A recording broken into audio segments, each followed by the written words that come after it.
অবশেষে তোমাদের জন্য নিয়ে এলাম বহুল প্রতীক্ষিত মুভি পুষ্পা 2 বা পুষ্পা দ্য রুলের এক্সপ্লেনেশন। কি আর বলবো এই সিনেমা নিয়ে, ইতিমধ্যে এটা যে কোন লেভেলে চলে গেছে তা তো তোমরা দেখতেই পেয়েছো। এক সাধারণ মজদুর থেকে ন্যাশনাল মাফিয়া, তবে এই পার্টে পুষ্পা হয়ে ওঠে ন্যাশনাল থেকে ইন্টারন্যাশনাল মাফিয়াতে। তো পুরো কাহিনী যারা দেখতে চাও তারা প্রথম পার্ট দেখে নাও আমার পিন কমেন্ট থেকে ভালো করে বোঝার জন্য। তো চলো আর প্যাচাল না বাড়িয়ে শুরু করি আজকের ধুন্ধুমার মুভির এক্সপ্লেনেশন। মুভির শুরু হয় জাপানের একটা পোর্টে। ইন্ডিয়া থেকে আসা লাল চন্দনের বিশাল কন্টেনার যখন ওয়ার্কাররা তুলছিল তখন ব্যালেন্স হারিয়ে একটি কন্টেনার খুলে পড়ে যায়। এরপর সেগুলো থেকে বেরিয়ে আসে সেই মহামূল্যবান বস্তু লাল চন্দন। তবে এই চন্দনের পাশাপাশি কন্টেনারের ভিতর থেকে একজন লোককে দেখে জাপানিরা বেশ অবাক হয়ে যায়। তারা তখন ডিলারকে ডেকে আনলে তার লোকেরা ওই বডিটাকে বেঁধে ক্রেন থেকে উল্টো করে ঝুলিয়ে রাখে। তারা বারবার জিজ্ঞেস করার পরেও লোকটা তার মুখ দিয়ে কোনো শব্দই বের করে না। কিন্তু একটু পরে তার হাত থেকে একটা ছেঁড়া নোট নিচে পড়ে গেলে ওয়ার্কাররা জানতে পারে যে যাকে তারা এভাবে উল্টো করে রেখেছে সে আর কেউই নয় বরং লাল চন্দনের সিন্ডিকেটের রাজা পুষ্পা। তার পরিচয় পাওয়া মাত্রই লোকগুলো অস্ত্রশস্ত্র নিয়ে একেবারে রেডি হয়ে যায়, কারণ পুষ্পা যেখানে এই স্টাইলে এন্ট্রি নেয় সেখানে যে ধুন্ধুমার একটা ফাইট হতে চলেছে তা তো তোমরা বুঝতেই পারছো। পুষ্পা তার শরীর থেকে ছোট্ট একটা কুড়াল বের করে নিয়ে মারাত্মক স্টাইলে রশি কেটে নিচে নেমে পড়ে। এরপরে শুরু হয়ে যায় মারাত্মক এক ফাইট, যেখানে এতগুলো লোক মিলেও তার কিছুই করতে পারে না। তবে এখানে ফাইট করতে করতে পুষ্পা তার মুখ দিয়ে শুরু করে জাপানি ভাষা। এখন এই জাপানি ভাষা শুনে লোকগুলোর তো প্রায় হুশই উড়ে যায়। কিন্তু পুষ্পার এভাবে হুট করে জাপানে আগমনের আসল কাহিনীটা কি? তার মুখ থেকে রিভিল হয় যে সিন্ডিকেট থেকে জাপানিদের কাছে চন্দন কাঠ এলেও তারা সেগুলো পাওনা ঠিকমতো দিচ্ছে না, তাই পুষ্পা নিজেই তাদেরকে একটা চরম শিক্ষা দিতে এখানে চলে এসেছে। যাই হোক, সব সাঙ্গপাঙ্গদের ধোলাই করার পর পুষ্পা অবশেষে তার বসকেও পাকড়াও করে শিক্ষা দিতে চায়। কিন্তু সেই মুহূর্তে আরো কিছু লোক এসে গুলি করতে থাকলে পুষ্পা দৌড় দিয়ে বুলেটকে ডজ দিতে থাকে। কিন্তু শেষ পর্যন্ত একটা বুলেট তার গায়ে লেগেই যায়। গুলি খেয়ে সে সমুদ্রের নিচে ডুবতে শুরু করে। ঠিক তখনই পুষ্পাকে বিছানা থেকে লাফিয়ে উঠলে আমরা বুঝতে পারি যে সে হয়তো এতক্ষণ ধরে অতীতের কোনো কাহিনী দেখছিল। তবে অতীত যাই হোক না কেন, সিন্ডিকেটের বস হওয়ার পর পুরো প্রদেশ জুড়ে এখন চলছে তার রুল। সবার মুখে শুধু একটাই নাম, পুষ্পা ভাও। সাফল্যের চূড়ায় ওঠার পাশাপাশি পুষ্পার জীবনে আছে তার একমাত্র ভালোবাসা শ্রীভাল্লি, যে কিনা এখন তার স্ত্রী। কিন্তু এই রাজত্ব কায়েম করার পথে সে যে সমস্ত কাঁটাগুলোকে উপড়ে এসেছে সেগুলো কি তাকে বেশি দিন সুখের সাগরে ভাসতে দেবে? এখন এই প্রশ্নগুলোর উত্তর কিন্তু আমরা ধীরে ধীরে পরের সিনে পেয়ে যাব। সিন্ডিকেটের বস হওয়ার পর পুষ্পা তার কারিশমা দিয়ে সব শ্রমিকের মন জয় করে নেয়। যে কোনো সময়ে তারা পুষ্পার ডাকে জীবন বাজি রেখে গহীন জঙ্গলে কাজ করতে চলে যেত। ঠিক এমনই একদিনে শ্রীনিবাস নামের এক শ্রমিক নিজের বিয়ের দিনে পর্যন্ত কাঠ কাটতে চলে যায়। ওই দিন তাদের সবার সাথে একজন নতুন শ্রমিক এসেছিল, যার হাবভাব দেখে তাকে খুব সাধারণ একজন মজদুর মনে হয়। এছাড়াও তাকে কেউ আগে এই তল্লাটে কখনোই দেখেনি। তো জঙ্গলে গিয়ে পূজা পাঠ করার পর সব শ্রমিকদের সাথে ওই লোকটাও কাঠ কাটতে শুরু করে। সবার কাটা কাঠগুলোকে ওজন করার সময় লোকটা প্রথমবারের মতন সবাইকে নিজের নাম বলে। আর এই নামটা শোনা মাত্রই মুহূর্তের মধ্যেই সবার গায়ের পশম একদম খাড়া হয়ে যায়। সাধারণ শ্রমিকের বেশে সবার সাথে কাঠ কাটতে আসা লোকটি হলো ইন্সপেক্টর ভবর সিং শেখাওয়াত। এই শেখাওয়াতকেই আগের পার্টে পুষ্পা একবারে নাঙ্গা করে ছেড়ে দিয়েছিল। এখন এখানে যে সে পুষ্পার উপরে হাড়ে হাড়ে শোধ তুলতে এসেছে তা তো তোমরা বুঝতেই পারছো। এভাবে শ্রমিকদের সাথে মিশে যাওয়ার পর শেখাওয়াত সবাইকে লাল চন্দন সহ হাতে নাতে পাকড়াও করে ফেলে। এই প্রথমবার কেউ সমস্ত প্রমাণ সহ পুষ্পার লোকদের এভাবে হাতে নাতে গ্রেফতার করতে পেরেছে। এখান থেকে প্রমাণ হয় যে শেখাওয়াত কোনো মামুলি বান্দা নয়, বরং সে হতে যাচ্ছে পুষ্পার জন্য সবচেয়ে বড় চ্যালেঞ্জ। ওদিকে পুষ্পার কাছে এই খবর যেতে বেশি দেরি হয় না। খবর পাওয়া মাত্রই পুষ্পা নিজেই সরাসরি পুলিশ স্টেশনে চলে আসে। শেখাওয়াত কিন্তু তখন স্টেশনে ছিল না, তাই পুলিশ অফিসাররা পুষ্পাকে জানায় যে এই ব্যাপারে তাদের বিশেষ কিছু করার নেই, কেননা শেখাওয়াত এতদিনে এই অঞ্চলের সমস্ত রীতিনীতি চেঞ্জ করে ফেলেছে। ফলে পুষ্পা চাইলেও তার শ্রমিকদেরকে সে সহজে ছাড়িয়ে নিতে পারবে না, কারণ ইতিমধ্যেই সবার নামে এফআইআর লেখা হয়ে গেছে। তখন পুষ্পা সবাইকে মনে করিয়ে দেয় যে কিভাবে তার টাকায় এই স্টেশনের সব পুলিশরা বিন্দাস টাইম কাটিয়েছিল। তো প্রশ্ন হচ্ছে, এত সব নিয়ম কারণ তখন কোথায় ছিল? পুষ্পা এখানে কিন্তু কেবল শ্রীনিবাস নামে সেই ছেলেটাকে ছাড়িয়ে নিয়ে আসতে চেয়েছিল, কেননা আজ তার বিয়ে হওয়ার কথা। কিন্তু তাকে ছাড়ানোর পরেই হঠাৎ করে সে তার গায়ে একটা ক্ষত দেখতে পায়। এই ক্ষত দেখে পুষ্পার মাথা তো পুরোই হট হয়ে যায়। সাথে সাথে লকআপের ভিতরে গিয়ে সে সমস্ত শ্রমিকের শরীরেই একই রকম মারের চিহ্ন দেখতে পায়। আসলে স্টেশনে আসার আগেই শেখাওয়াত পুষ্পার লোকদেরকে আচ্ছা করে ধোলাই দিয়েছিল, মানে তার উপরে পুষে রাখার একটা শেখাওয়াত শ্রমিকদের উপরেই মিটিয়েছে। এখন পুষ্পার লোকদের এভাবে মারধর করা মানে তাকে সরাসরি আঘাত দেওয়া, তাই এই চিহ্নগুলো দেখে তার মাথায় যেন আগুন জ্বলতে থাকে। এভাবে আগুন ধরিয়ে দেওয়ার পরিণামটা যে কেমন হতে পারে সেটা শেখাওয়াত কিছুক্ষণ পর এসেই টের পায়। সে এসে দেখতে পায় যে সব শ্রমিকরা সহ সমস্ত পুলিশ অফিসার একেবারে গায়েব হয়ে গেছে, মানে পুষ্পা আসার পর মাঠ পুরোই ফাঁকা। সেই সময় পুলিশ স্টেশনে কেবল একজন কনস্টেবল ছিল, কিন্তু সে কেবলমাত্র ছিল শেখাওয়াতকে এই স্টেশনের চাবি দেওয়ার জন্য। তার কাছ থেকে শেখাওয়াত এবং ইন্সপেক্টর নাথুলাল পুরো ব্যাপারটা জানতে পারে। আসলে শ্রমিকদের গায়ের আঘাতের চিহ্নগুলো দেখে পুষ্পা শ্রীনিবাস তো বটেই সমস্ত শ্রমিককে তৎক্ষণাৎ স্টেশন থেকে নিয়ে যেতে চায়, কিন্তু সেখানকার সাব ইন্সপেক্টর তাকে বলে দেয় যে পুষ্পা, এদেরকে এভাবে ছেড়ে দিলে তাদের সবার চাকরি চলে যাবে। এই কথা শোনার পর পুষ্পা যেই কাজটা করে সেটার জন্য আমি মোটেও প্রস্তুত ছিলাম না। পুষ্পা সব পুলিশ অফিসারদের স্যালারি হিসাব করে পুলিশের চাকরিতে রিটায়ারমেন্ট পর্যন্ত তারা যত টাকা পেত তার সমস্ত টাকায় পুষ্পা নিজের পকেট থেকে মিটিয়ে দিতে থাকে। এমনকি রিটায়ারমেন্টের পরেও কত টাকা পেনশন পাবে সেটা পর্যন্ত হিসেব করে সে সবাইকে মিটিয়ে দেয়। ভাই রে ভাই, এই পুষ্পা যে কতটুকু এক্সট্রিম লেভেলের যেতে পারে তার আসলে কোনো লিমিটই নেই। এখন পুষ্পার হাতে এইভাবে কড়া লেভেলের মারা খাওয়ার পর শেখাওয়াত পুরোই স্পিচলেস হয়ে যায়। ওদিকে শ্রীনিবাসকে ছাড়িয়ে নিয়ে যাওয়ার পর পুষ্পাও পুরোই স্যাভেজ স্টাইলে তাকে বিয়ের আসরে দিয়ে আসে। শেখাওয়াত তো এবার তার সাথে এইভাবে পাঙ্গা নেওয়ার পর কড়া লেভেলের একটা বাস খায়। তবে পরের সিনে তোমরা পুষ্পাকে এর চাইতেও বড় রাঘব বোয়ালের মুখোমুখি হতে দেখবে। চন্দন সিন্ডিকেটের বস হওয়ার পর লোকাল এমএলএ থেকে স্টেট মিনিস্ট্রি হওয়া সীতাপ্পার সাথে পুষ্পার বেশ ভালোই উঠা বসা ছিল। এর মাঝে একদিন তারা দুজনে রাজ্যের সিএম এর সাথে দেখা করতে যাওয়ার প্ল্যান সেট করে। সেদিন দেখা করতে যাওয়ার আগে শ্রীভাল্লি পুষ্পাকে সিএম এর সাথে একটা ছবি তুলে নিয়ে আসতে বলে। এখন প্রিয় বইয়ের এই ছোট্ট আবদারটা পুষ্পা সহজেই আনতে পারবে বিদায় সে শ্রীভাল্লিকে কথা দেয়, কিন্তু তারা কেউই জানতো না যে এই একটা ছবি পরবর্তীকালে পুরো অন্ধ্রপ্রদেশের পলিটিক্স একদম ওলট পালট করে দিতে চলেছে। সিএম নরসিংহের বাড়িতে যাওয়ার পর সিদাপ্পা পুষ্পাকে তার সাথে পরিচয় করিয়ে দেয়। লোকটা তার সাথে পরিচিত হয় ঠিকই, কিন্তু পুষ্পা শ্রীভাল্লির কথা মতো ছবি তুলতে গেলে সে তার সাথে স্মরণকালের সবচেয়ে বড় পাঙ্গাটি নিয়ে নেয়। পুষ্পাকে স্রেফ একজন স্মাগলার আখ্যা দিয়ে সে তার সাথে ছবি তুলতে অস্বীকৃতি জানায়, কেননা এই ছবি যদি নিউজ পেপারে ছড়িয়ে যায় তাহলে তার নাকি পুরো প্রেস্টিজ পাংচার হয়ে যাবে। এমনকি সে ফটোগ্রাফারের ক্যামেরার ফিল্মটাকেও সবার সামনে ছিঁড়ে ফেলে। এর উপর সে পুষ্পাকে বউয়ের কথায় নাচতেও নিষেধ করে দেয়।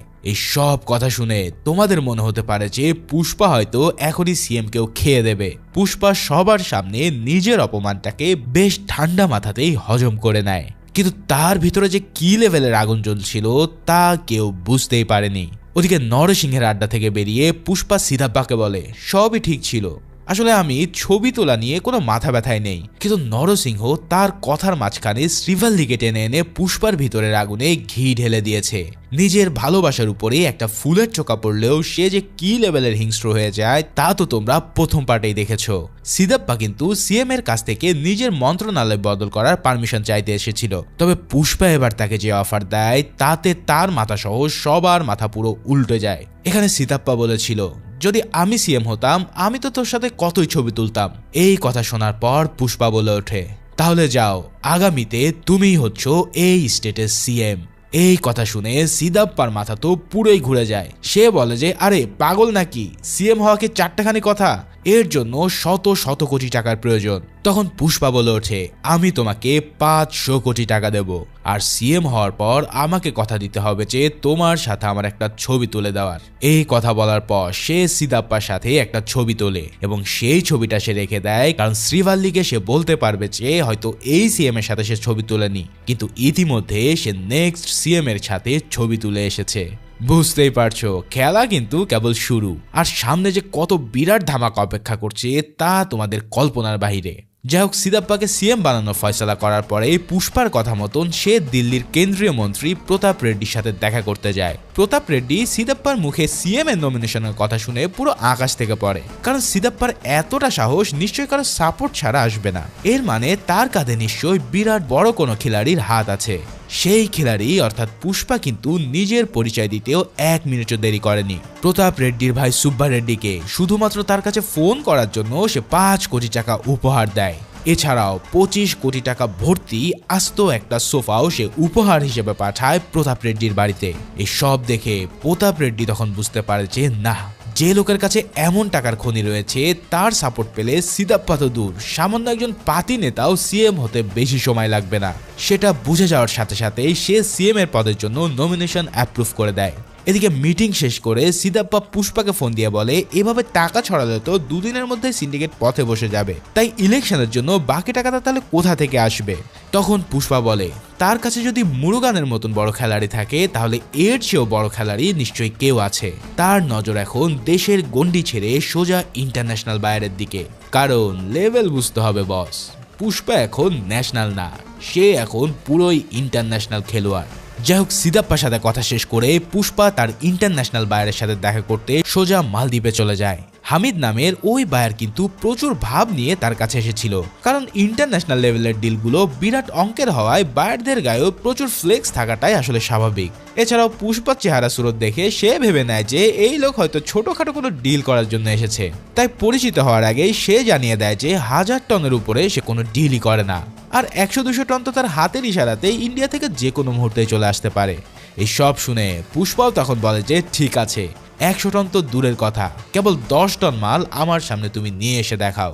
এই কথায় মেজাজ খারাপ হয়ে হামিদ তখন প্রথমে মুরগানকে 10 টনের জন্য ফোন লাগায়, কিন্তু সে তো আর জানে না যে তার সামনে যে বসে আছে সে হলো মুরগানের বস। মুরগান তাকে কথা দেয় যে এক্ষুনি পাঠিয়ে দিচ্ছি, আর এই কথা বলে সে পুষ্পার ফোনে ফোন দিয়ে পুষ্পার কাছেই 10 টন মাল চাওয়ার অনুমতি চায়। শুধুমাত্র মুরগান নয়, আরো বেশ কয়েকটা স্টেটে ফোন দিলেও সবাই হামিদকে পুষ্পার নাম্বারটাই দেয়। এই সব কিছু দেখে হামিদ তখন খুব ভালো করে বুঝে যায় যে পুষ্পার ইশারা ছাড়া ইন্ডিয়া থেকে কেউ তাকে এক টুকরো কাট দিতে পারবে না। ফলে নিজের অকাত বুঝে যাওয়ার পর সে পুষ্পার প্রস্তাবে সুসুর করে রাজি হয়ে যায়। এবারের ডিলটা ছিল পুষ্পার জীবনের সবচেয়ে বড় ডিল, যেখানে 2000 টন কাঠ 5000 কোটি টাকার বিনিময়ে সে হামিদকে বিক্রি করবে। আর এত বড় একটা ডিলের স্রেফ একটাই উদ্দেশ্য, সিদাপ্পাকে সিএম বানানো। এছাড়াও মুরগানকে যেখানে কাঠ বিক্রি করে টন প্রতি 1.5 কোটি টাকা পাওয়া যেত, সেখানে হামিদের কাছ থেকে পাওয়া যাবে টন প্রতি 2.5 কোটি টাকা। তার মানে মাত্র লাভের অংশটুকু দিয়ে ইলেকশনের ক্যাম্পেইনটা অনায়াসেই করা যাবে। ভাইরে ভাই, সিন্ডিকেটের বস হওয়ার সাথে সাথে পুষ্পা যেন এক মাস্টারমাইন্ড খেলোয়াড়ে পরিণত হয়েছে। যাই হোক, হামিদের সাথে 5000 কোটি টাকার ডিল ফাইনাল করলেও সে বলে যে আমাকে তুমি 4900 কোটি টাকার ডিল ফাইনাল করো। তখন হামিদ জানায় তাহলে 100 কোটি টাকার কি হবে? তখন পুষ্পা বলে আমি এখানে এসেছিলাম একটা ট্রাক নিয়ে, কিন্তু এখন আমার এই জিনিসটা লাগবে। এই কথা বলে সে 100 কোটি টাকা নিয়ে সোজা তার হেলিকপ্টার কিনে সেখান থেকে হাওয়া হয়ে যায়। মানে বুঝতেই পারছো পুষ্পার যে কি লেভেলের সোয়াগ তা কল্পনার বাইরে। এবার দেশে ফেরার পর পুষ্পা যখন সব ডিলারের সাথে যোগাযোগ করে তখন সবাই প্রথমে 2000 টনের কথা শুনে পুরোই চমকে ওঠে। এত বড় চালান রেডি করার জন্য প্রচুর শ্রমিক এবং ট্রাক দরকার ছিল। পুষ্পা তাদের শ্রমিকের বেতন 2000 থেকে বাড়িয়ে 10,000 টাকা করে দেয়, আর যার ফলে শ্রমিকের কোনো অভাবই হয় না। এত শ্রমিক পাওয়ার পর সমস্ত ডিলাররা তাদের সামর্থ্য অনুযায়ী চালান সাপ্লাই দিতে রাজি হয়ে যায়। তবে পুষ্পা কিন্তু সবার কাছ থেকে কম বেশি অ্যামাউন্টে চালান চেয়েছিল। তবে বিচ্চা রেড্ডি নামের এক লোক ছিল যার কাছে সে কেবল 50 টন নেওয়ারই কথা ছিল, কারণ বিচ্চা রেড্ডির এলাকায় রাজত্ব করত মঙ্গল সিনু। হ্যাঁ, তোমরা হয়তো এতক্ষণে ভেবেছিলে যে ওই মঙ্গল সিনু কেন এই কাহিনীতে এন্ট্রি নিচ্ছে না। চিন্তা করো না, বড় বড় খেলোয়াড়দের এন্ট্রিগুলো একদম ঠিকঠাক সময়ে হয়। মুভির প্রথম পার্টে এই মঙ্গল সিনুই যে পুষ্পাকে কি লেভেলের আঘাত দিয়েছিল তা তো তোমরা খুব ভালো করেই জানো। এখন তার এলাকা থেকে 50 টনের বেশি কাঠ নিয়ে আসাটা নিশ্চিত এতটা সহজ হবে না। তার উপরে ওই এলাকায় পুলিশের চেকপোস্টেরও কোনো অভাব নেই। কিন্তু বিচ্চা রেড্ডি যখন বলে যে এত চ্যালেঞ্জ মোকাবেলা করেও সে 100 টন চালান নিয়ে আসতে পারবে, তখন পুষ্পা তাকে পারমিশন দেয়। এর মানে আসল ফাইটের জন্য আমাদের অপেক্ষার পালাটা হয়তো খুব তাড়াতাড়ি শেষ হতে চলেছে। ঠিক তারপরের সিনে আমরা সেটার আভাস পেয়ে যাই। মঙ্গল সিনু বিরাট বড় গ্যাংস্টার হলেও তার চাইতেও বড় দাজ্জাল ছিল তার বউ দাক্ষা। পুষ্পার হাতে নিজের ভাইয়ের মৃত্যুর পর থেকে প্রতিশোধ নেওয়া ছিল যেন তার মেন উদ্দেশ্য।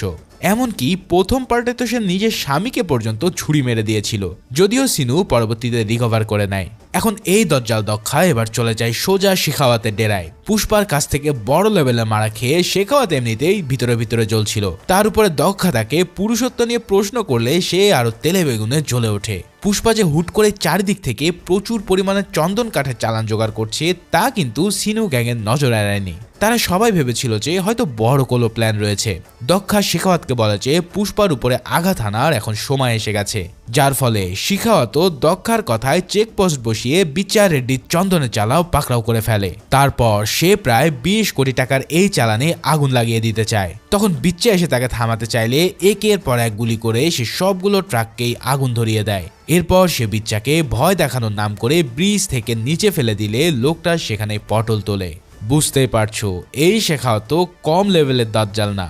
যাই হোক, এখন বিচ্চা মারা যাওয়ার পর আবার দক্ষা এসে শিখাওয়াতকে বলে যে লোকটাকে মেরে ফেলা তোমার উচিত হয়নি, কারণ সে কোনো না কোনো সময় মঙ্গল সিনুর কাজে আসতে পারত। কিন্তু শিখাওয়াত বলে যে একটা লোককে ভয় দেখিয়ে কোনো লাভ হবে না, তাই পুরো সিন্ডিকেটকে কাঁপিয়ে দেওয়ার জন্য এই লোকটাকে উপরে পাঠানো জরুরি ছিল। যদিও সে সবাইকে বলবে যে গুলি খাওয়ায় লোকটা ভয়ে নিচে লাফ দিয়ে উপরে পৌঁছে গেছে। অতঃপর বিচ্চা রেড্ডি মারা যাওয়ার পর গ্রামে নিয়ে তাকে সৎকার করা হয়। সেখানে সিদাপ্পা উপস্থিত হলে সিনু গ্যাংয়ের লোকেরা তার সামনে বিচ্চা রেড্ডির মৃত্যুর জন্য পুষ্পাকে দোষ দিতে থাকে। তাদের কথা হলো যে পুষ্পার বেপরোয়া ভাবের জন্যই সিন্ডিকেটে একের পর এক মৃত্যু আসতে চলেছে। এদিকে সিন্ডিকেটের সবাইও ধীরে ধীরে মঙ্গল সিনুর দলকে সাপোর্ট করা শুরু করে, কেননা এভাবে পুষ্পা এবং শেখাওয়াতের গন্ডগোল চলতে থাকলে পুরো সিন্ডিকেটই লাচে উঠবে। আর কোনো উপায় না দেখে সিদাপ্পা এবার শেখাওয়াতের সাথে দেখা করতে চায়। সে তাকে 10 কোটি টাকা কমিশন দেওয়ার বদলে পুষ্পার করা অপমানের বদলা ভুলে যাওয়ার অফার দেয়। কিন্তু তাকে দেওয়া আঘাতটা টাকা পয়সারও অনেক ঊর্ধ্বে ছিল। তাই সে সিদাপ্পাকে ব্যাপারটা বোঝানোর জন্য শেখাওয়াত তাকে কাপড় চোপড় খুলে ফেলতে বলে, যেমনটা পুষ্পা তার সাথে করেছিল। তখন সিদাপ্পা বুঝতে পারে যে এই অপমানটাকে কোনোভাবেই টাকা দিয়ে ধামাচাপা দেওয়া যাবে না। তখন সে হঠাৎ শিখাওয়াতকে অবাক করে দিয়ে নিজেই সব কাপড় চোপড় খুলে ফেলে। এরপর সে বলে পুষ্পাকে সে সিন্ডিকেটের প্রেসিডেন্ট বানিয়েছে, আর এই সিন্ডিকেটকে টিকিয়ে রাখার জন্য সে যে কোনো কিছুই করতে পারে। বুঝতেই পারছো রাজনীতিবিদরাও যে কোন লেভেলে যেতে পারে সেটা সিদাপ্পা যেন এক বড় উদাহরণ। নিজের এই অর্ধ উলঙ্গ অবস্থাতে সে শিখাওয়াতকে কথা দেয় যে পুষ্পাকে দিয়ে সে সরি বলাবে। এবার এই সরির কথাটা শোনা মাত্রই শেখাওয়াতের চোখ যেন চকচক করে ওঠে, কারণ পুষ্পাকে এভাবে ঝুঁকতে দেখাটাই হবে তার সবচেয়ে বড় জয়। তবে সে এই সরিটা কেবল দুজনের মধ্যেই শুনবে না, সে শুনতে চায় সবার সামনে। এর জন্য সিদাপ্পাকে সে একটা বড় পার্টির আয়োজন করতে বলে, যেখানে পুষ্পা এসে সবার সামনে তাকে সরি বলবে। সেই মোতাবেক পার্টির দিনে শিখাওয়াত তার দলবল নিয়ে হাজির হলেও পুষ্পা কিন্তু তার ঘরে বসে প্রচুর ড্রিঙ্কস করছিল, কেননা জীবনে এই প্রথমবার তাকে কারোর সামনে ঝুঁকতে হবে। কিন্তু তার ডিকশনারিতে তো ঝোঁকার কথা লেখা নেই। তাও সিন্ডিকেটের জন্য জাগ্গা রেড্ডির কথায় অবশেষে সে পার্টিতে যেতে রাজি হয়। শিখাওয়াত আগে থেকেই তার সরিটা রেকর্ড করার জন্য টেপ রেকর্ডার পর্যন্ত নিয়ে এসেছিল। মানে পুষ্পার মুখের একটা সরি যেন তার জন্য পুরো আমাবস্যার চাঁদ। পার্টির সমস্ত গান বাজনা থামিয়ে সবার সামনে তাকে সরি বলতে বলা হয়। পুষ্পা তখন অনেক ড্রাঙ্কস ছিল, এরপরেও সে প্রচন্ড ইতস্তবোধ করতে থাকে তাকে সরি বলতে। তবে ফাইনালি সব কিছুর মাথা খেয়ে পুষ্পা তাকে সরি বলে দেয়। এবার এই সরি শোনা মাত্রই শেখাওয়াত মহা আনন্দে সেটা রেকর্ড করে বারবার শুনতে থাকে। দেখে মনে হয় সে যেন পৃথিবীর অষ্টম আশ্চর্য দেখে ফেলেছে। তবে এটা দেখে মঙ্গল সিনুদের মাথায় পুরোই হাত বসে পড়ে, কেননা তাদের চাওয়া ছিল যে পুষ্পা হয়তো সরি না বলে বিশাল একটা ঝামেলা পাকিয়ে পুরো গ্যাংকে নষ্ট করে দেবে। আর ওদিকে দেখা যায় এই সরি বলার পর পুষ্পা মাথা নিচু করে পার্টি থেকে বেরিয়ে আসে। কিন্তু তার মাথা থেকে কোনোভাবে ব্যাপারটা যায় না, কারণ সে বুঝতে পারছিল যে সরি বলে আসার পর পার্টিতে সবাই নিশ্চয়ই তাকে নিয়ে হাসাহাসি করছে। এরপর পুষ্পা যেটা করতে থাকে সেটা দেখে সবার মাথা পুরোই ঘুরে যায়। সে এক মুহূর্ত কিছু একটা চিন্তা করে সাথে সাথে নিজের গাড়ি ঘুরিয়ে আবারও ওই পার্টিতে চলে যায়। তবে যেই সে ক্ষান্ত হয় না, তার গাড়ি দিয়ে সে শিখাওয়াতকে পুরোই উড়িয়ে দিয়ে সুইমিং পুলে ফেলে দেয়। তবে এবার যেটা ঘটে সেটা ছিল আরো বেশি ন্যাক্কারজনক। এবার পুষ্পা তার প্যান্ট খুলে সেখানেই মূত্র বিসর্জন করা শুরু করে দেয়। সুইমিং পুলে ডুবে আছে শেখাওয়াত, আর উপরে মূত্র বিসর্জন করছে পুষ্পা। জাস্ট চিন্তা করো কি লেভেলের সিন হতে পারে এটা। এই রকম অপমান দেখতে পেয়ে শেখাওয়াতের যেন কিছু বিশ্বাসই হচ্ছিল না। শুধু শিখাওয়াত নয়, সিতাপ্পার মাথায় তো পুরো হাত, কারণ সে অনেক কষ্ট করে এই সব কিছু ঠিকঠাক করছিল। এবার পুষ্পা তাকে বলে যে শেখাওয়াতের মতন 2 টাকা দুর্নীতিবাজ অফিসারের কাছে সে কোনোদিনও ঝুঁকবে না, বরং এর জায়গায় যদি সে আগের সৎ অফিসার গোবিন্দ থাকতো তাহলে সে তাকে সরি বলার সাথে সাথে একটা স্যালুট পর্যন্ত দিত। এরপর উপস্থিত থাকা সবাইকে সে জানিয়ে দেয় যে এই সিন্ডিকেট সে কেবল নিজের যোগ্যতাতেই প্রেসিডেন্ট হয়েছে, কারো দয়ার কারণে নয়। এমনকি মঙ্গল সিনুর মতন রাঘব বলকে পর্যন্ত সে টপকে এসেছে। তার মানে শেখাওয়াতের মতন এমন চুনোপুটির কাছে তার মাথা নষ্ট করার প্রশ্নই আসে না। যার ফলে সে এবার সবার সামনে সরাসরি চ্যালেঞ্জ দিয়ে বলে যে আগামী সোমবার ভোর 4টার দিকে সে 2000 টনের একটা কাঠের চালান চেন্নাই নিয়ে যাবে। যদি সে একটা কাঠ উদ্ধার করতে পারে তাহলে পুষ্পা ন্যাংটা হয়ে পুরো সিন্ডিকেট ছেড়ে দিবে। এভাবে তার কাছ থেকে চ্যালেঞ্জ নেওয়ার পর শেখাওয়াত 74 জেলার শিশালাম থেকে বের হওয়া সমস্ত রাস্তায় পুলিশি পাহারা বসিয়ে দেয়। কাঠের চালান পার করার দিন সে মদ খেতে খেতে মদের বোতলটা ব্রিজের নিচে ছুঁড়ে মারে। তবে তখন নিচ থেকে কাঁচ ভাঙার আওয়াজ শুনতে পেয়ে সে বুঝতে পারে যে আসলে এই নদীর পানিতে একেবারে পানি নেই।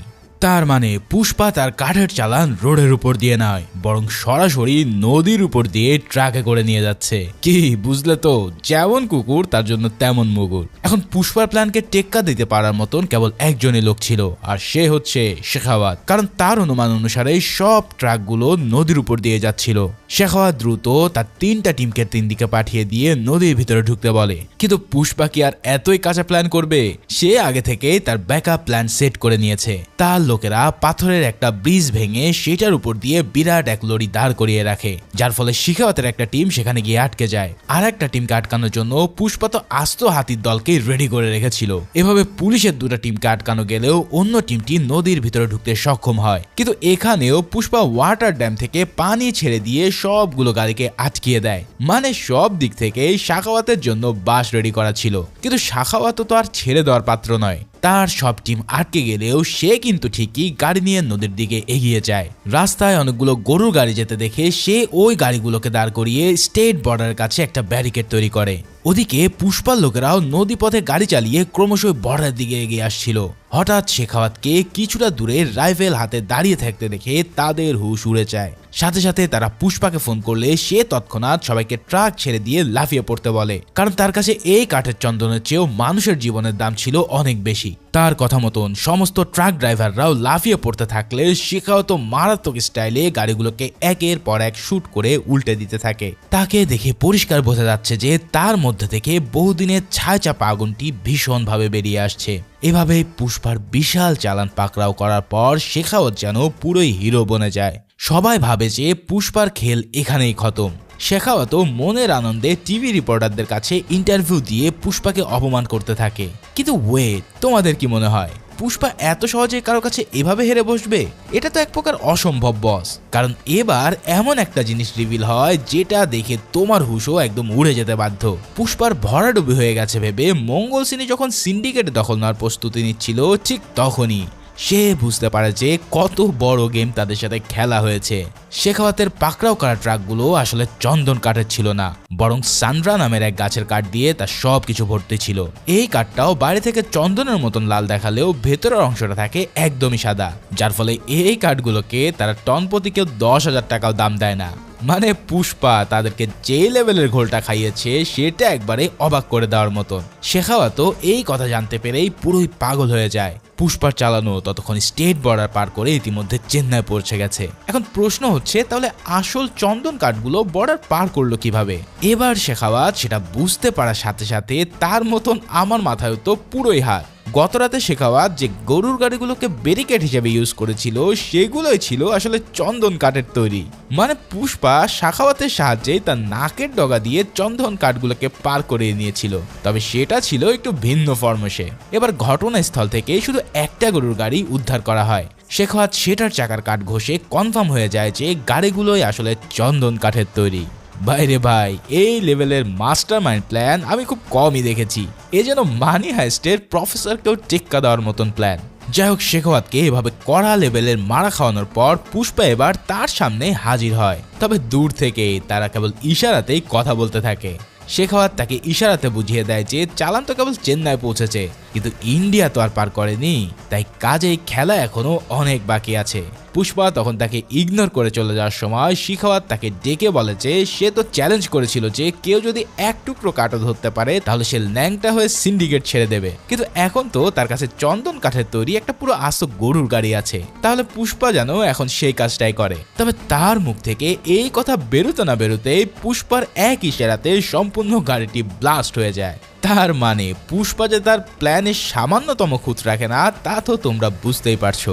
এভাবে বিশাল এক বিজয়ের পর পুষ্পা তার স্ত্রী শ্রীভাল্লিকে নিয়ে মনের শান্তিতে কালী পুজো করতে যায়। তবে সেখানে সে এমন একটা খুশির সংবাদ পায় যার চাইতে বড় কোনো খবর তার জীবনে আসতেই পারতো না। তার প্রিয়তমা স্ত্রী অবশেষে মা হতে চলেছে। কালী পুজোর সেই মঞ্চে পুষ্পা কালীর বেশে বেশ কিছু নাচও করে। তারপর সে শ্রীভাল্লিকে বলে যে কালীর কাছে সে পুত্র সন্তানের বদলে কন্যা সন্তান চেয়েছে, কারণ ছেলে হলে সে তাকে বংশ পরিচয় দিতে পারবে না, ফলে মেয়ে হলে অন্তত বিয়ের পরে তো তার স্বামীর পরিচয় পাবে। আসলে ছোটবেলা থেকেই এই একটা জিনিসই তার সব সুখের মুহূর্তকে একেবারে শেষ করে দিয়েছে। ঠিক এমনই ভাবে আজকেও সেটা ঘটে।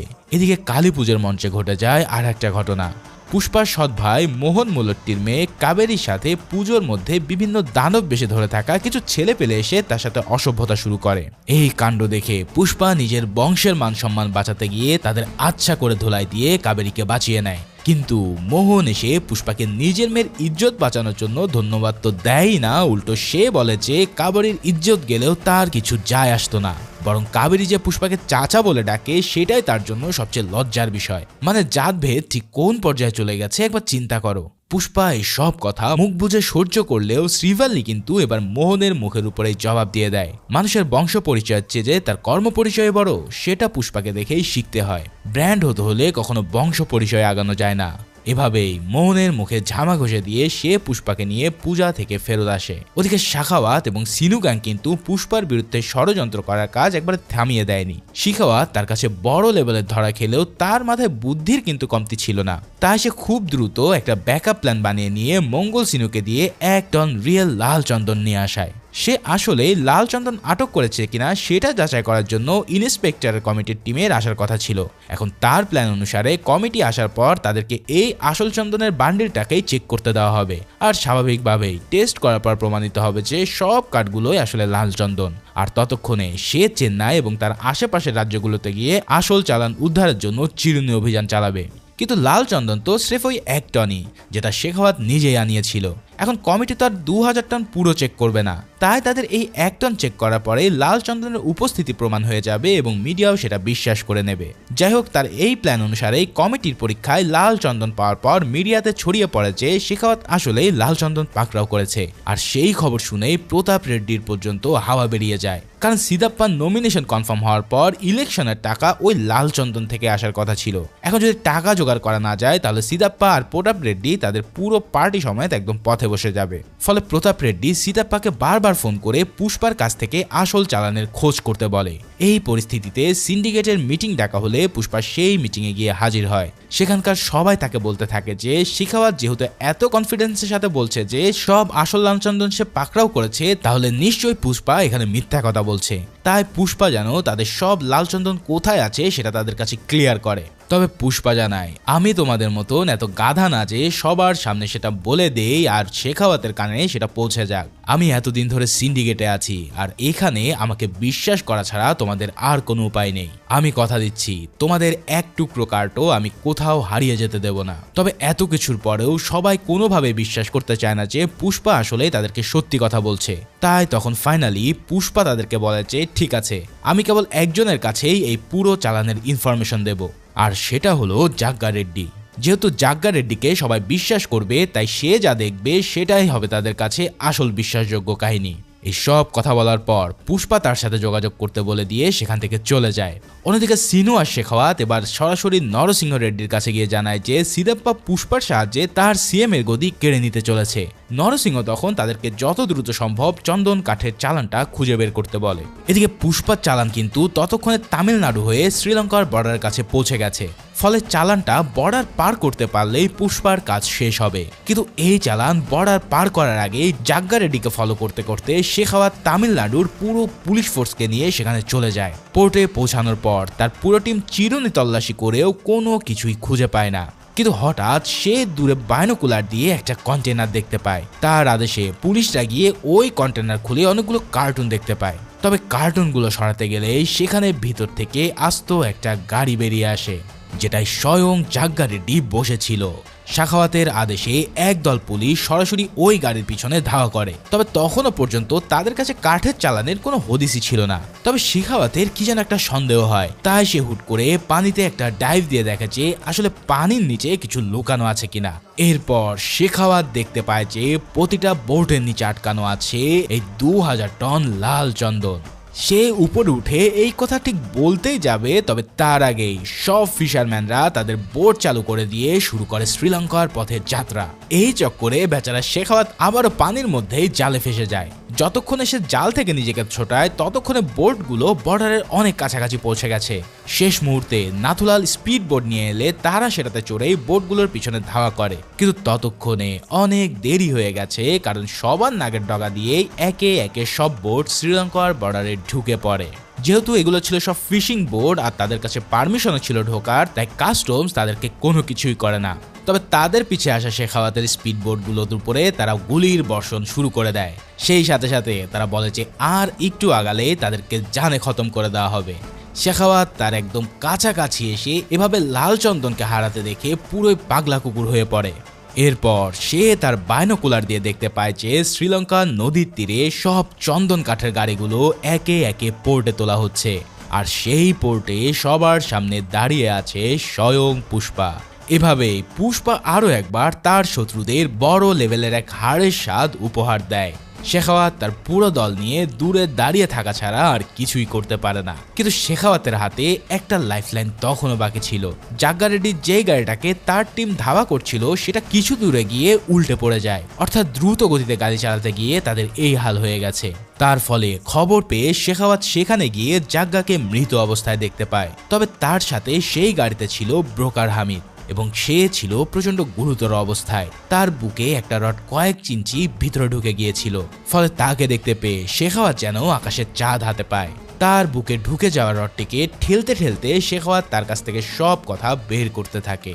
সে জানায় পুষ্পার এই ডিলটা আসলে হামিদের সাথে নয়, বরং জাপানের একটা বড় ব্রোকারের সাথে ছিল। হামিদ তো তাদের মধ্যে কেবল একটা কানেকশন ছিল। পুষ্পার চালান জাপানে পৌঁছানোর পর হামিদ আর তার লোকেরা ওই ব্রোকারের লোকাল অপারেটরের কাছে একটা ছেঁড়া জাপানি নোটের অর্ধেক অংশ শো করার কথা ছিল। ওই নোটটার বাকি অর্ধেকটা সেই ব্রোকার অপারেটরের কাছে আগে থেকেই থাকে। এবার লাল চন্দনের এই ডিলিংগুলো এই অভিনব পদ্ধতিতে ছেঁড়া নোটের মধ্যেই মিলিয়ে করা হয়, আর সেই নোট মেলার পরেই কেবল পুষ্পা তার পেমেন্ট পাবে। তবে শেখাওয়াত হামিদের কাছ থেকে সব কিছু জানার পর বুঝতে পারে যে সে পুষ্পা আর জাপানের মধ্যে একমাত্র কানেকশন। যদি হামিদের পক্ষ থেকে নোটের অর্ধেক অংশ অপারেটরের কাছে না যায় তাহলে পুষ্পা একটা টাকাও পাবে না। তাই সে ওই জাপানি ব্রোকারের নাম বলতেই যাচ্ছিল, কিন্তু শেখাওয়াত তার আগেই ওই রডটা দিয়ে তাকে পুরোপুরি হত্যা করে দেয়। এখন মনে হতে পারে আসলে কাহিনীটা কি? আসল কাহিনী হচ্ছে, যদি তার মুখ থেকে ওই নাম বের হয় তাহলে উপস্থিত সবাই তা জেনে ফেলবে, আর এটা জেনে গেলে পুষ্পা যে তাদের যে কাউকে কিনে ফেলতে পারবে সেটা শেখাওয়াত ভালো করে জানে।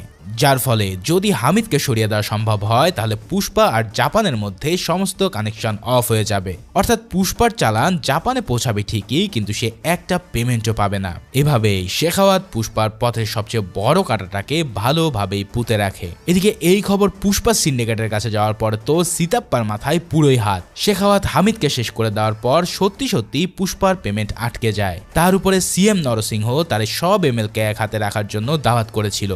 তবে এখনও চাইলে এদের হাতে টাকা তুলে দিয়ে তাদেরকে কন্ট্রোল রাখা সম্ভব। ফলে পুষ্পা তখন কথা দেয় যে সব এমএলএরা ঠিকই সময় মতো তাদের পেমেন্ট পেয়ে যাবে, আর যদি সেটা না হয় তাহলে পুষ্পাও এই দুনিয়াতে আর থাকবে না। ফোন রেখে দেওয়ার পর সে কেশবকে একটা কন্টেনার ভর্তি লাল চন্দন রেডি করতে বলে। তার প্রাপ্য টাকা যেখানেই থাকুক না কেন সে সেটাকে নিয়েই ছাড়বে। পুষ্পার কথা মতন লাল চন্দন দিয়ে কন্টেনার ভর্তি করার পর তার মধ্যে সে নিজেও ঢুকে পড়ে।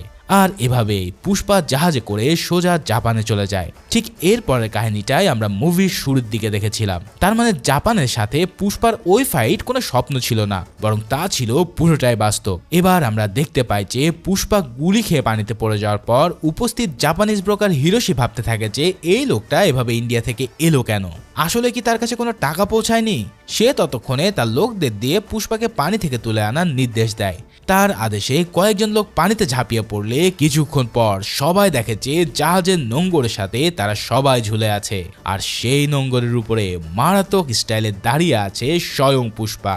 ঠিক সেই সময় তার হাতে দেখা যাচ্ছিল সেই অর্ধেক ছেঁড়া নোট। এবার হিরোশি বুঝতে পারে যে পুষ্পা কোনো জেসে খেলোয়াড় নয়, তাই সে নিজের লোকদেরকে শুট করতে এবার নিষেধ করে দেয়। কিন্তু তারপরেও এক লোক তাকে মারতে গেলে হিরোশি নিজেই লোকটাকে শেষ করে দেয়। এভাবে পুষ্পার আসল পরিচয় জানার পর হিরোশি তার কাছে পার্সোনালি সরি বলে। সে কথা দেয় যে ভবিষ্যতে আর এমন কোনো ভুল হবে না। তাই এবার সে পুষ্পাকে নিজেই একটা ছেঁড়া নোট দিয়ে সরাসরি তার সাথে ডিল করতে বলে। কিন্তু পুষ্পা পুরোই স্যাভেজ স্টাইলে বলে যে এখন থেকে আর কোনো নোট দিয়ে ডিল করা হবে না, বরং ডিল হবে পুষ্পা নিজের ব্র্যান্ড দিয়ে। এই কথা বলে সে নিজের রক্ত দিয়ে একটা রুমালে হাতের ছাপ দিয়ে দেয়। ভাই রে ভাই, এই সিনটা পুরো মুভির মধ্যে অন্যতম সিগমা সিন ছিল। যাই হোক, হিরোশিও পুষ্পার আওকাত বুঝতে পেরে তার সমস্ত দাবি মেনে নিয়ে 5,000 কোটি টাকা বুঝিয়ে দেয়। আর পুষ্পাও সশরীরে 5,000 কোটি টাকা নিয়ে রাজার হালে ইন্ডিয়াতে ফিরে আসে। ফিরে এসে সে অন্ধ্রপ্রদেশের সমস্ত এমএলএর বাড়িতে টাকা ভর্তি সোফা পাঠিয়ে দিয়ে সবাইকে কিনে নেয়। তবে সব সোফা পাঠানো হয়ে গেলেও একটা সোফা তখনও পাঠানো বাকি ছিল। তাই পুষ্পা এবার নিজের সাথে একটা রিভলভার নিয়ে ওই সোফাটাকে নিয়ে যায় সোজা জলি রেড্ডির কাছে। কি চিনতে পারছো তো? যারা প্রথম পার্ট দেখেছো তারা জলি রেড্ডিকে ঠিকই চিনবে। এবার সেখানে গিয়ে সে জলিকে বলে এই পৃথিবীতে যদি সে কারো কাছে সত্যি ঋণী হয়ে থাকে তবে সে কেবল জাগ্গা রেড্ডি। কারণ যদি সেদিন পুষ্পাকে ডেকে ওই সময়কার এমএলএ সিদাব্বাকে প্ল্যানটা না বোঝানোর কথা বলতো তাহলে পুষ্পার আজ এই অবস্থান হতো না। তবে আফসোসের বিষয় হলো যে কান্ডা রেড্ডির মতো জাগ্গারও মৃত্যুর কারণ ছিল পুষ্পা। আর জলের যে কি হাল হয়েছিল তা তো তোমরা সবাই জানো। বেচারা এখনো হুইল চেয়ার থেকে উঠতেই পারে না। এবার পুষ্পা তাকে বলে যে যদি সে সব শত্রুতা ভুলে গিয়ে তার সাথে হাত মেলায় তাহলে প্রতিটা ডিল থেকে বিনা পরিশ্রমে সে 3% করে শেয়ার পাবে। কিন্তু যদি সে আসলে পুষ্পার প্রাণ চায় তাহলে সে এখনই সেটা নিয়ে নিক। এই কথা বলে পুষ্পা তার রাশিয়ান রুলেট স্টাইলে রিভলভারের ম্যাগাজিন ঘুরিয়ে রিভলভারটা জলির হাতে তুলে দেয়। এবার জলি তার সাথে কি করবে সেটা তো তোমরা বুঝতেই পারছো। কিন্তু আজ প্রথমবারের মতন সে কাউকে একটা সুযোগ দিচ্ছে। এখন জলি কি পুষ্পার জানই বেছে নেবে নাকি টাকা বেছে নেবে সেটা তার পার্সোনাল ইচ্ছা। এই কথা শোনার পর জলি কাপা কাপা হাতে রিভলভার তুলে নিয়ে সোজা টিগারে ট্র্যাপ দেয়। কিন্তু ম্যাগাজিনের ওই পকেটে বুলেট না থাকার কারণে এবার গুলি বের হয় না, বরং গুলি করতে গিয়ে জলি নিজে চিত হয়ে মাটিতে পড়ে যায়। তখন পুষ্পা তাকে বলে যে যেহেতু তুই টাকার পরিবর্তে আমার জীবন নেওয়াটাকে বেছে নিয়েছিস তাই তোকে সেই সুযোগ দিচ্ছি। যদি কখনো দম থাকে তাহলে আমাকে মারতে আসিস আর আমিও তোর জন্য রেডি থাকবো। এভাবে জলি রেড্ডির সাথেও হিসাব চুকিয়ে পুষ্পা তার বাড়িতে চলে যায়। এদিকে ইলেকশনের আগে সব এমএলএকে কিনে নেওয়ার কারণেই এক রাতে সিদাপ্পা পুরো অন্ধ্রপ্রদেশের সিএম বনে যায়। সিএম হওয়া মাত্রই সে সবার আগে পুষ্পার বাড়িতেই শ্রীভেল্লির সাথে দেখা করতে আসে। যেখানে একটা ছবি পুরো রাজ্যের গদি পাল্টে দিতে পারে সেখানে কি আর সামান্য দেরি করা চলে? সিদাপ্পা সিএম হয়ে গেলেও পুরো রাজ্য যে এখন কার রাজত্বে চলবে সেটা তো নিশ্চয়ই আন্দাজি করতে পারছো। সমস্ত মিনিস্ট্রি ঠিক করা থেকে শুরু করে রাজ্যের প্রতিটা ইঞ্চিতে এখন দখল থাকবে পুষ্পার। বোঝো একবার, সামান্য মজদুর থেকে পুরো একটা রাজ্যের রাজত্ব করাটা কেবল পুষ্পার মতন বেপরোয়া কারোর পক্ষেই সম্ভব। এদিকে পুষ্পার চরম শত্রু শাখাওয়াত তার এই হার কিছুতেই মেনে নিতে পারছিল না। তাই সে আটক করা সানরা কাঠের চালানের মধ্যে নিজেকে রেখে তাতে আগুন লাগিয়ে দেয়। তার অ্যাসিস্ট্যান্ট নাথুলালকেও সে নিজের সাথেই পুড়িয়ে মারতে চেয়েছিল, তবে শেষ মুহূর্তে নাথুলাল নিজেকে ছাড়িয়ে নিতে সক্ষম হয়। তখন জ্বলন্ত কাঠের সানরার ভিতরে একাই বেচারা শেখাওয়াত দ্য ইন্ড হয়ে যায়। তার মানে এতদিনের এত পরিশ্রমের পরেও শেখাওয়াতের ভাগ্যে জোটেনি পুষ্পার একটা পশমও। যাই হোক, এদিকে কাহিনী কিন্তু একেবারে খতম হয়নি। হঠাৎ করে পুষ্পার ভাতিজি কাবেরীকে কারা যেন কিডন্যাপ করে নিয়ে যায়। পুষ্পার সৎ ভাইয়ের স্ত্রী এসে তার মায়ের কাছে মিনতি করতে থাকলে মা পার্বতী গিয়ে পুষ্পাকে ব্যাপারটা খুলে বলে। প্রথমে পুষ্পাকে দেখে মনে হয় যে সে এই ব্যাপারটাকে কোনো গুরুত্বই দিচ্ছে না, কারণ তার ভাই তো তাকে কোনোদিন ভাই বলে স্বীকার করেনি। তবে পরক্ষণে সবার সামনে দিয়ে আস্ত এক রাইফেল কাঁধে সে বেরিয়ে আসে। তারপর সোজা নিউজ মিডিয়াতে গিয়ে সে ওপেনলি হুমকি দিয়ে বলে যে যদি তার ভাতিজির গায়ে একটা আঁচড়ও লাগে তাহলে সে কিডন্যাপারদের কেটে কুচি কুচি করবে। পুষ্পা তাদেরকে 1 ঘন্টার সময় দিয়ে পুরো চিত্তুর জেলাকেই ক্লোজ করে দেয়।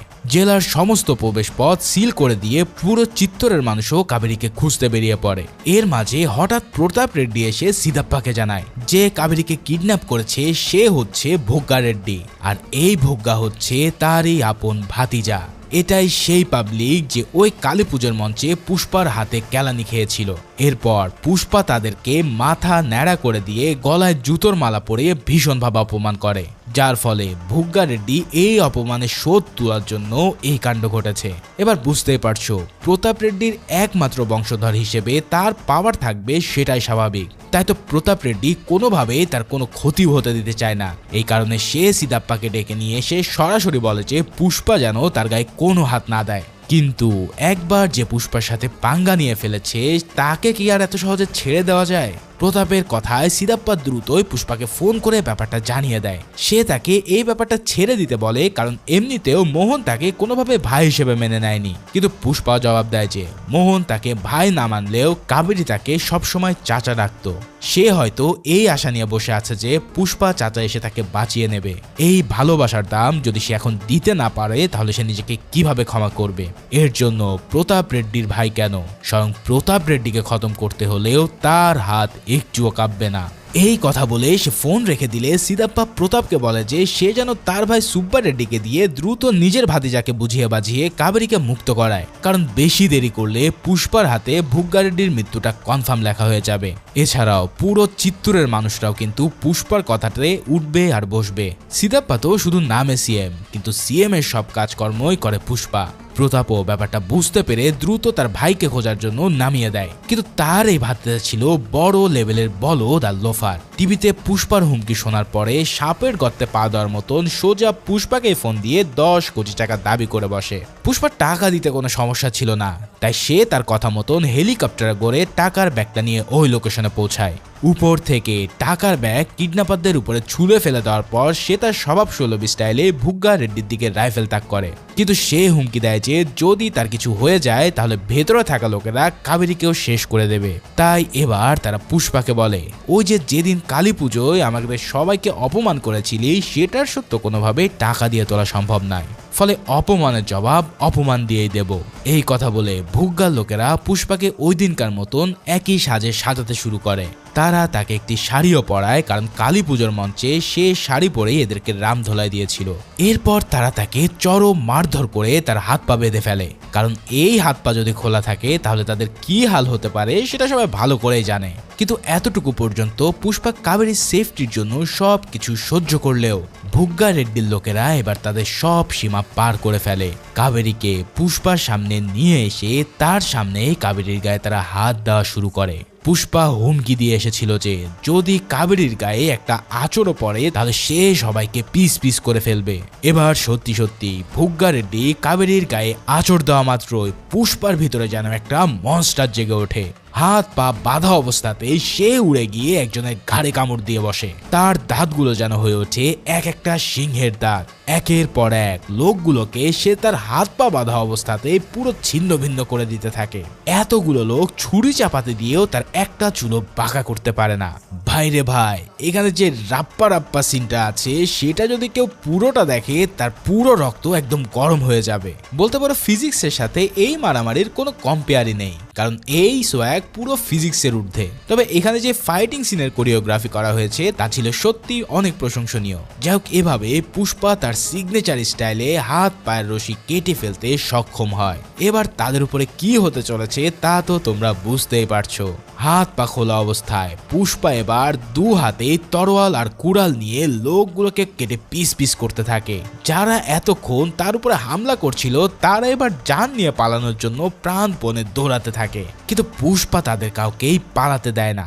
সবাইকে এভাবে নিষ্ঠুরভাবে কাটছে দেখে ভোগ্গা রেড্ডির চেলা নিজে ভয়ে তার গলা কেটে ফেলে, যার ফলে এবার বাকি থাকে শুধু ভোগ্গা রেড্ডি। প্রতাপ রেড্ডির কথায় সিদাপ্পা কিন্তু বারবার কেশবকে ফোন করে যাচ্ছিল, কারণ তারা জানতো যে এতক্ষণ হয়তো পুষ্পা ভোগ্গার খেল খতম করে দিয়েছে। যার ফলে কেশব কিছু লোকজন নিয়ে এসে পুষ্পাকে আটকাতে গেলেও পুষ্পা তাদের সবাইকে ছেড়ে ফেলে দেয়। তবে এখানে কাবেরী তাকে অনুরোধ করতে থাকলে পুষ্পার মন কিছুটা নরম হয়। এটা দেখে ভুগ্গা ভাবে যে পুষ্পা হয়তো তাকে ছেড়ে দিয়েছে। এই ভেবে সে যখন সিতাপ্পাকে ফোন দিয়ে ব্যাপারটা জানাতেই যাবে, ঠিক তখনই পুষ্পা ভুগ্গারের দিকে একটা ত্রিশূলে গেঁথে হাওয়ায় ভাসিয়ে দিতে থাকে।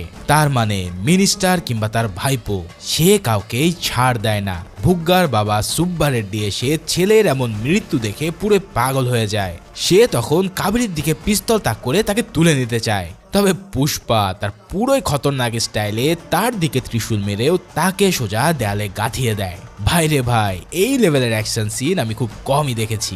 যাক, পুষ্পার হাতে এভাবে নিজের ভাই আর ভাতিজিকে বেঘরে হারিয়ে প্রতাপকে তাদের চিতায় চড়াতে হয়। এই ঘটনার পর পুষ্পার পরবর্তী অপোনেন্ট যে প্রতাপী হতে যাচ্ছে তা তো তোমরা ভালোই বুঝতে পারছো। এদিকে সবকিছু ঠিক হয়ে যাওয়ার কিছুদিন পর পুষ্পার সৎ ভাই মোহন হুট করে তাদের বাড়িতে আসে।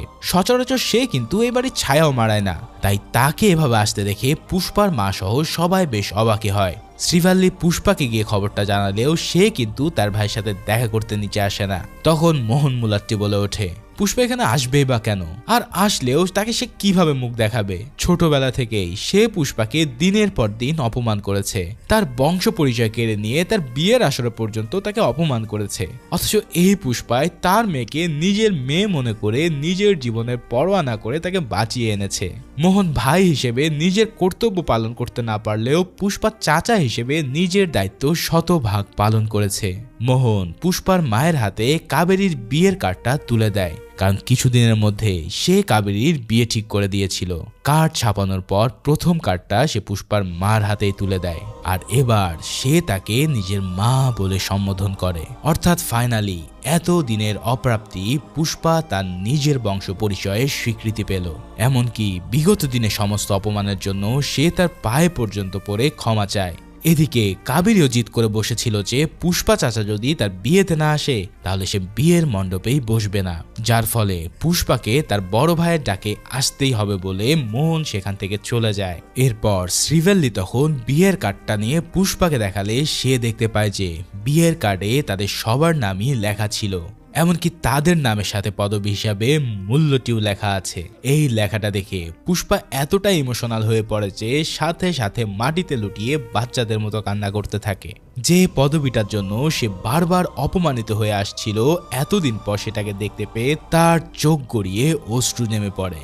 আসলেই এই সিনটা সত্যি অনেক ইমোশনাল ছিল। যাই হোক, ঠিক সময়ে কবিরের বিয়ের দিন কিন্তু পুষ্পা ঠিকই তার বিয়েতে হাজির হয়। মোহন এসে নিজেই তাকে জড়িয়ে ধরে ভাইয়ের মতো স্বাগত জানায়। মোহনের আপন ছোট ভাই সহ তারা 3 ভাই ফাইনালি একত্রিত হয়। তবে সবাই মিলে যখন কাবেরীর বিয়েতে আনন্দ করছিল, ঠিক সেই সময়টাতে প্রতাপ রেড্ডির বাড়িতে চলছিল শোকের মাতম। কাবেরীর বিয়েতে যেমন পুষ্পা তার পরিবারের সাথে একত্রিত হয়েছিল, ঠিক তেমনি প্রতাপের বাড়িতেও মঙ্গল সিনু সহ পুষ্পার সব শত্রুরা সেখানে একজোট হয়। এমনকি প্রথম পার্টে পুষ্পার কাছে বেদম মার খাওয়া হাত পা ভাঙা প্রতিবন্ধী জলি রেড্ডিও সেখানে উপস্থিত হয়। ভবিষ্যতে যে এদের সবারই এক টার্গেট হবে তা তো তোমরা আন্দাজি করতে পারছো। পুষ্পা তার স্যাভেজ স্টাইলে এদের সবাইকে মেসেজ দেওয়ার জন্য একটা ফুলের তোড়া পাঠিয়েছিল, যার মাঝখানে ছিল আস্ত একটা মাথার খুলি। ওদিকে কাবেরীর বিয়েতে সবাই যখন সেলিব্রেশন করতে ব্যস্ত, ঠিক তখনই সেখানেও একটা ফুলের তোড়া থেকে হঠাৎ একটা বোম ব্লাস্ট হয়। দূরের এক পাহাড়ের উপরে দাঁড়িয়ে এই বোমার ট্রিগার চেপেছিল রহস্যময় এক লোক। পিছন থেকে ফোকাস করায় লোকটার মুখ না দেখা গেলেও তার বেশভূষা দেখে মনে হচ্ছিল যে লোকটা সিং বংশের কেউ। তার মানে কি এই লোকটাই ভাবার সিং শেখাওয়াত? তাহলে সে কি সান্ড্রা কাঠের ওই আগুন থেকে বেঁচে গিয়েছিল, নাকি এটা অন্য কেউ? এর সব উত্তর আমরা পাবো পুষ্পা পার্ট 3-তে, যেটার অ্যানাউন্সমেন্টও এই মুভির শেষেই করা হয়ে গেছে। সেই মুভির নাম হবে পুষ্পা দ্য র্যাম্পেজ। তার মানে খেলা কিন্তু এখনো চলমান, আর সেই খেলার ফাইনাল ক্লাইম্যাক্স সহ পার্ট 3 যখন আসবে তখন তার এক্সপ্লেনেশন হাজির হয়ে যাবে এই চ্যানেলে। সে পর্যন্ত সবাই ভালো ও সুস্থ থাকো আর চ্যানেলকে সাবস্ক্রাইব করে রেখো। দেখা হচ্ছে পরের কোনো ভিডিওতে, সে পর্যন্ত আল্লাহ হাফেজ।